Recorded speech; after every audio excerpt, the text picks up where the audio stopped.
gu bi aldetan eta zu erdian. Vale.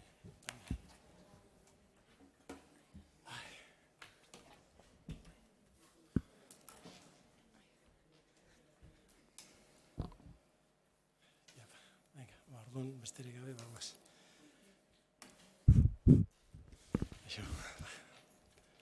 Bueno, egunon, udazkenean ustaroa. Udako unibertsitatea, baina udazkenean ustaroa. Fruitu honak dauzkagu aurkezteko. Orduan ongi etorria guztiak, eta hemen mailan gaude Miren Artetxe, Ana Labaka, biak dira bertsolariak eta biak dira parte hartzaileak liburu honetan. Miren Artetxek dauka artikulu bat, emakume bertsolari garaikideak, alduntze prozesu baten kontaketa. Eta Ane Labaka dauzka beste artikulu bat. Irribarre, erditik irribarre osora. Bertsolaritzan garatutako umoreak. Hor, kokatzen da pixkat liburua nondik nora doan ere. Eta oso pozgarri da, Udako Euskal Unibertsitaterako hemen egotea orain liburu hau aurkezten. Batetik liburu hau Iruñean 2018ko uztailean eman zen ikastaro arrakastatsu baten ondorioa dalako. Jende asko parte hartu zuen, zapore onarekin geratu eta gero hortik atera da liburua. Eta bestetik, ueun alegin handiak egiten ditugulako goi mailako liburuak, unibertsitate mailako liburuak ateratzeko, urtero ateratzen ditugu 10 bat liburu eta hau aurtengo uztan dago sartuta. Ondo, olako liburu bat argitaratzea harro sentiarazten gaitu. Eta beste alde batetik interesantea da, gustura ikusten dugu liburu hau bertsolaritza dalako. Ueuk aspaldi egin zuen apostua bertsolaritzaren alde, bertsolaritza unibertsitate mailara eramateko. 1977an Juan Mari Lekuonak eman zuen lehenengo hitzaldi bat Larraonan, Iruñean, gero liburu bat aurkeztu zen unibertsitatea eta eskola, eta 81an hasi zen lehenengo ikastaro bat, eta han egon ginenok badakigu ze ikastaro, ze emankorra zen, eta ondo defenditu zen bertsolaritza unibertsitate mailako ezagutza badala. Hemen dago beste liburu bat hori osatzeko. Osagarri da ere, inguma datu basea ikusten baduzue, badaudela 489 dokumentu bertsolaritzari buruz, eta horietatik 221 UEU izan da eragilea. Hor neurtzen da pixkat gaiaren garrantzia. Eta azken ezaugarria hemen kontatzeko dela, tituluan bertan azaltzen danean, feminismoa. Ueun oso ambiziosoa gara, egin nahi ditugu gauza oso onak, Euskal Unibertsitatea sortu nahi dugu. Eta badakigu hori emakumeen ekarpenarekin egin behar dela. Ezin dugu galdu kapital guzti hori, hemen daukazue. Ze ekarpen dagoen hemen bide horretan. Besterik gabe, nik esan behar nituenak esan ditut, zuen hitza. Egunon, eskerrik asko aurkezpenagatik eta eskerrik asko etortzagatik. Aipatu duen bezala liburu honek jatorri zehatza dauka. Hain zuzen ere 2018ko ekainean UEUren ikastaroen egitarauaren baitan garatu genuen ikastaroa, orduko hartan bertsolaritza genero ikuspegitik zeukan izena ikastaroak, eta esan behar dugu bai ikastaroak eta bai liburuak helburu bertsuak dauzkatela. Garrantzitsuena azpimarratu nahiko genuke, eta hain zuzen ere pixkat bertsolaritzaren eta genero ikuspegiaren arteko uztarketa oso aipagai den honetan gogoetarako eta eztabaidarako materiala biltzea zen gure helburu nagusia. Ikusgarritasuna eman nahi genien eginda zeuden eta egiten ari ziren ikerketa ezberdinei. Batetik etorkizuneko gogoetak bideratu nahi genituelako, edo jarri nahi genulako olako oinarri posible bat behintzat, gerora abia puntua izan zitekena. Eta zentzu horretan etorri daitezken ikerketa, gogoeta eta praktika feminista gehiagoren pizgarri izatea nahi genuen liburua. Izan ere, argi geneukan emakumeen lekuaz eta perspektiba feministaz hitz egitea ez dela berria bertso mundua deitzen diogun gure mundutxo honetan, lehenago ere bazeuden monografikoak, hitzaldiak eta mahai inguruak eta beste hainbat lan. Bestalde argi geneukan mugimendu feministaren eta bertsolaritzaren arteko harremana ere ez dela inondik inora berria, hausnarketak eta praktikak bertsolaritzara ekartzeko zubiak geroz eta sendoagoak direla, eta aldi berean bertso munduko eragile feministak ere ari garela pixkanaka mugimendu feministari ere gure ekarpentsoa egiten. Bestalde, akademia feministarentzat ere gai hau ez da inondik inora berria.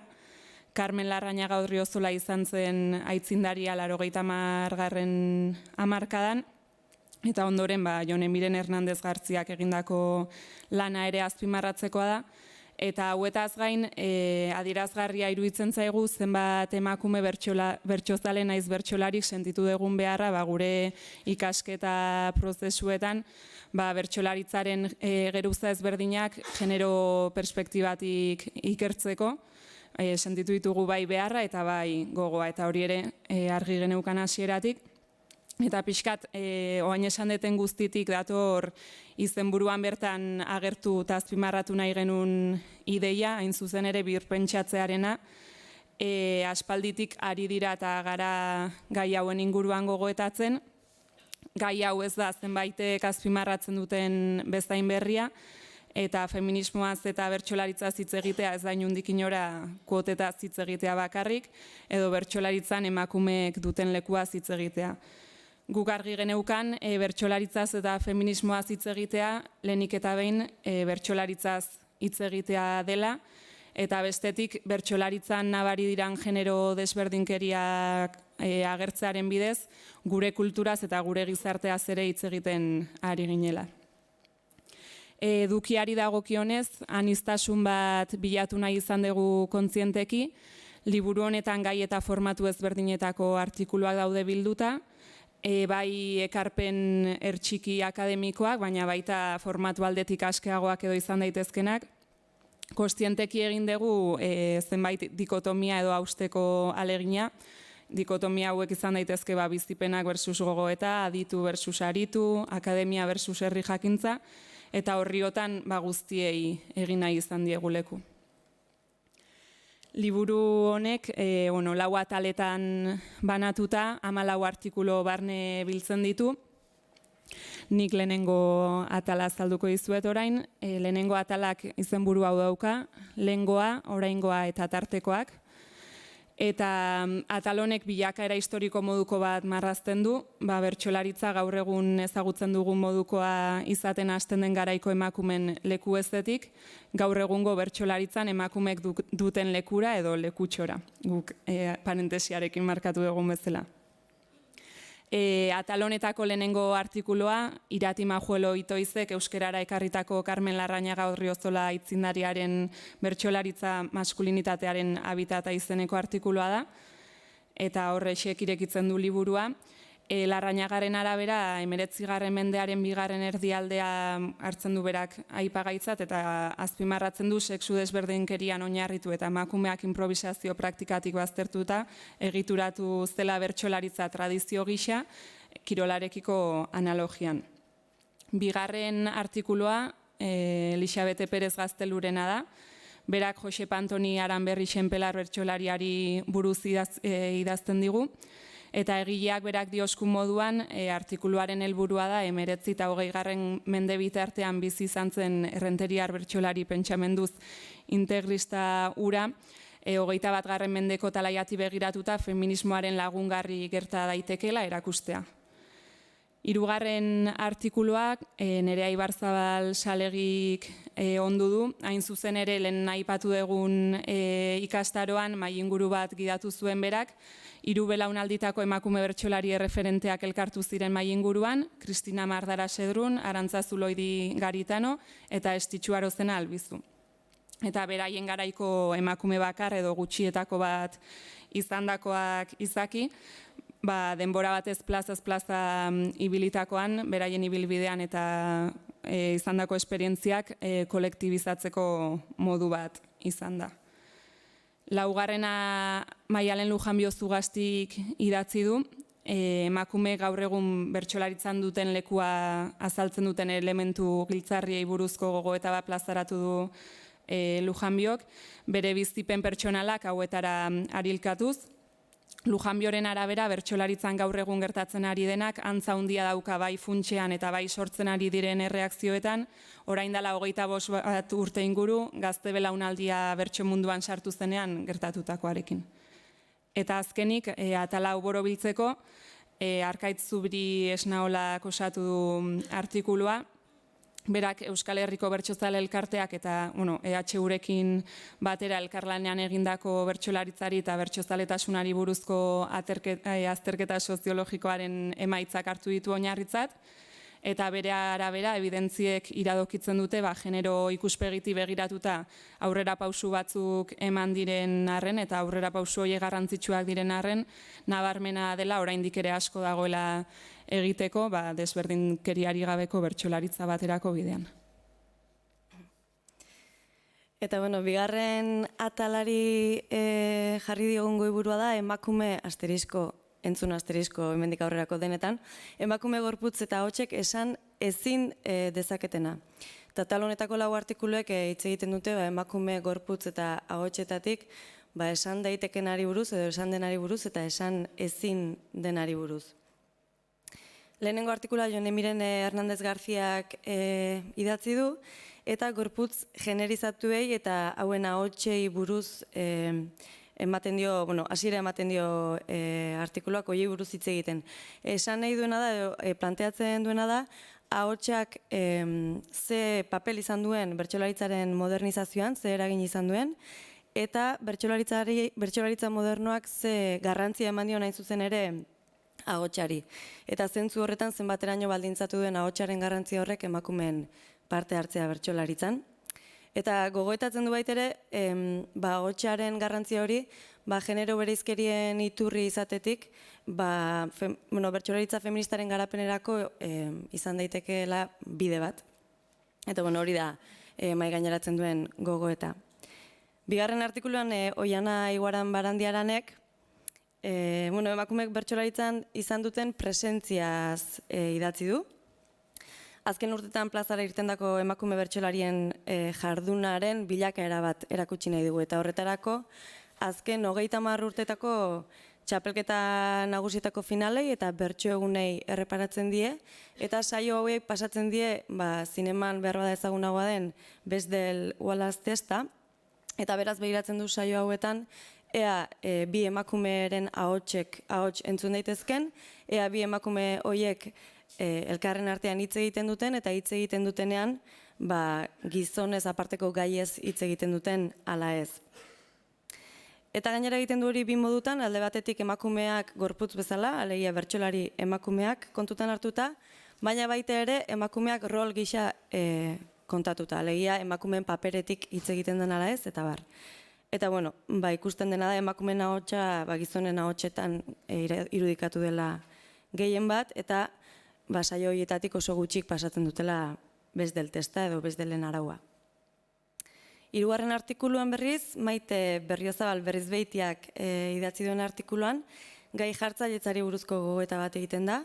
Lehenik eta behin, gai jartzailearen lana zein den eta gaiak sortzeko prozesuan nolakoa den azaltzen da, bai edukiari eta bai formari erreparatuz. Eta bide horretan gaiaren sortze lanean hartzen diren erabaki guzti horien garrantzia azpimarratzen dut, horiek kontzienteki hartu beharra aldarrikatzen du. Eta gai bakoitzak marraztu ditzaken bide edo errealitate hoiei begiratzen die, azken batean gai horrek baldintzatuko duelako bertsolariak eraiki dezaken diskurtsoa, eta pisu handia duelako horretan. Eta marko horretan, genero ikuspegiak diskurtso eta egoera desberdin horiek sortzeko eta eraldatzeko eskaintzen dituen bidez hausnartzen du.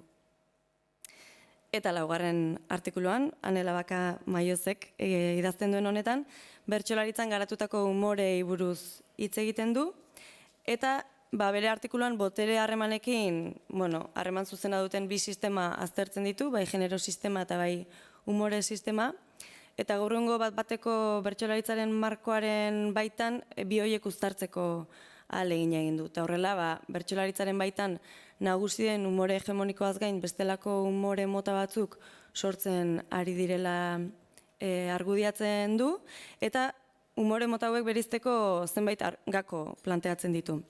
Eta azkenik baita ere 2017ko bertsolari txapelketa nagusiko testu inguruan sortu ziren umorearekin lotutako bertsoaldiei buruzko zenbait eztabaida, tentsio edo pitzadura jartzen ditu baita ere mahai gainean. Hirugarren atalari desautorizazioetatik alduntze kolektiboetara jarri diogu izena.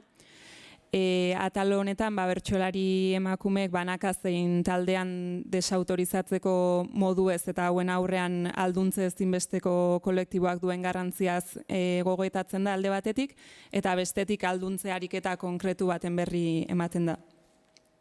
Lehenengo artikuluan, Uxue Alberdi Estibaritzek kontrako eztarritik liburuko oinarri teorikoa ekarri digu, emakume bertsolarien jarduna mugatzen duten mekanismoak hizpide hartuz eta autoritateaz gogoetatuz, zeintzuk diren bertsolariak autoritatez jazteko eta erazteko martxan dauden mekanismoak, nola eragiten duen hor sexu genero sistemak.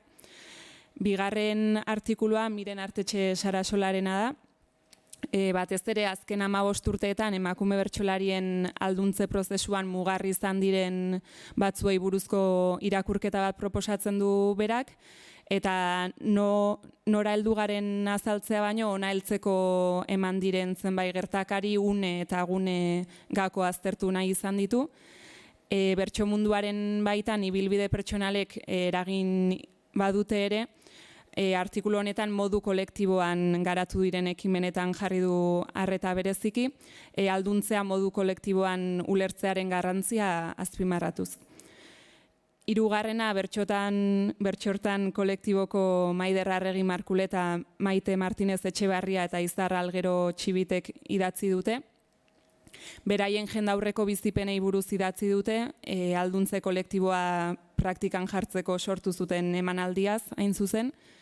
Sorkuntza horren funtsa elkarbizitza izan zela azpimarratzen dute, eta beraien adibide zehatzetik abiatuta bizitza kolektiboan oinarritutako proiektu ez mistoak aldarrikatzen dituzte, bai holtzan eta bai holtzatik kanpo.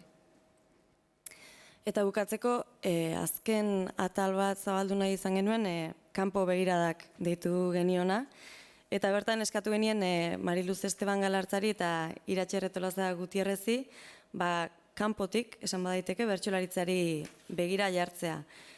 Batak antropologia feministaren talaiatik begiratu dio, eta besteak literatur kritika feministarenetik. Eta Mariluzek begirada orokor bat eskaini dio bertsolaritzari, feminismotik, bere alorretik, ondorio borobilik planteatu gabe, baina galderak mahai gaineratuz. Feminismoaz duen ezagutzak ematen dion ausardiaz egin ditu galdera horiek, eta horrez gain, artikuluan zehar zenbait gogoeta plazaratzen ditu, eta kontzeptu batzuk ekartzen ditu, bertsolaritzara. Eta horien artean daude, adibidez gaur egun feminismoak bizi duen arrakasta, generoaren izaera erlazionala, alduntze prozesuen eta egituren iraulketen arteko oreka, eta emakume bertsolarien aniztasuna eta emakume bertsolari horien arteko lehia eta aizpatasuna. Bigarrenak berriz, Iratxek beraz, bertsolaritzaren eta literatura idatziaren arteko alderaketa bat jarri digu mahai gainean. Esparruan esparruko genero logikak argitu nahi izan ditu, alde batetik bi esparruetan ematen diren genero bereizkeriak identifikatuz, diskurtso soziologiko eta antropologikoetatik begiratuta, baina baita ere kultur esparru bakoitzean gorpuzten diren genero bereizkeriak berezitzen ahalegina egin digu. Azken batean, genero zapalkuntza berezitu horrek ikusgarri egingo ditu kultur esparru bakoitzean gorpuzturiko genero logika berezitu horiek. Eta kultur jarduera hauetako bakoitzak genero diskurtso eta genero imaginario bereziak sortzen dituzte. Baina horien artean dira autoritatea gorputzeko estrategia berezituak eta genero logiko horiek argitzeko asmoz alderdi konkretu batzuetan jarri du arreta. Hala nola, kultur esparruak definitzeko moduak, kanonaren eta prestigioaren inguruko diskurtsoak, herritartasuna eraikitzeko eta ordezkatzeko funtzioa, bitartekaritza lana eta kultur kritika, eta bertsolari autoritatea versus autoritate literarioa.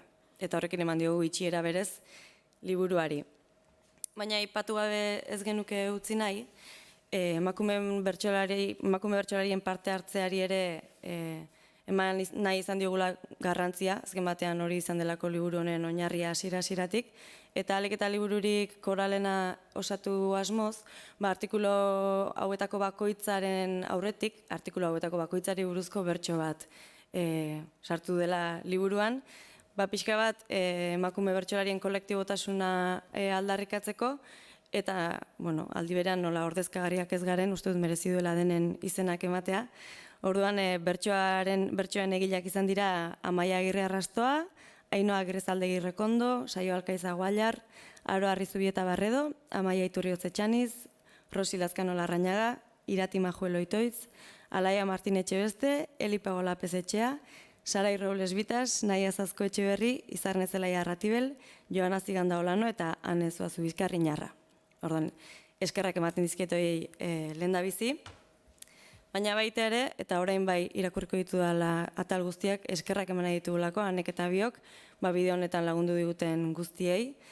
Asteko liburuaren abia puntu izan zen ikastaroan parte hartu zenutenei, parte hartu ahal izan etzenuten arren aurrez zein ondoren interesa eta babesa erakutsi diguzuen guztiei. Ikastaroaren antolakuntzan eta liburuaren argitalpenean aldamenean izan dugun Udako Euskal Unibertsitateko lantaldeari, Renoko Unibertsitateko Euskal Ikasketen Zentroari ere bai, egin genolako kongresu bat honen abiaburu ere izan zen nunbait. Eta Euskal Herriko Bertsozale Elkarteko Xenpelar Dokumentazio Zentroko lankidei ere bai, artikuletarako eman duten dokumentu jasaz gain, ikastaro hartako edukiak jasotzeagatik.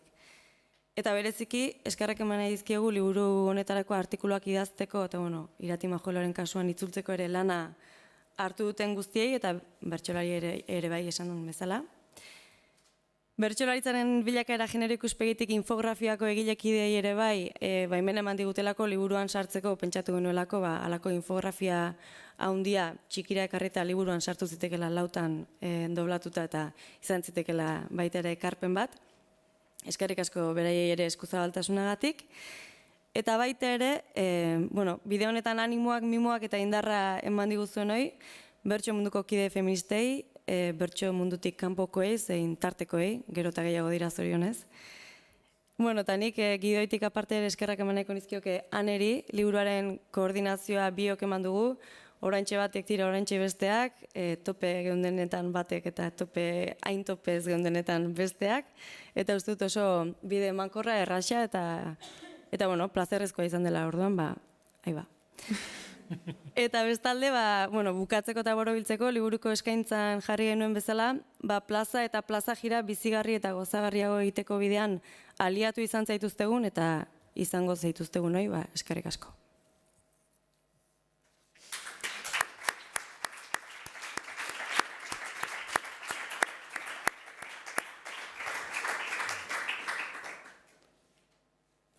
Galderarik edo. Besterik gabe Udako Euskal Unibertsitatetik esatea, gure lana da hausnarketarako guneak sortzea, eta gero emaitzak gizartera ateatzeko, hau da, gure arrakasta gaur. Eskerrik asko parte hartu duzuen guztiei.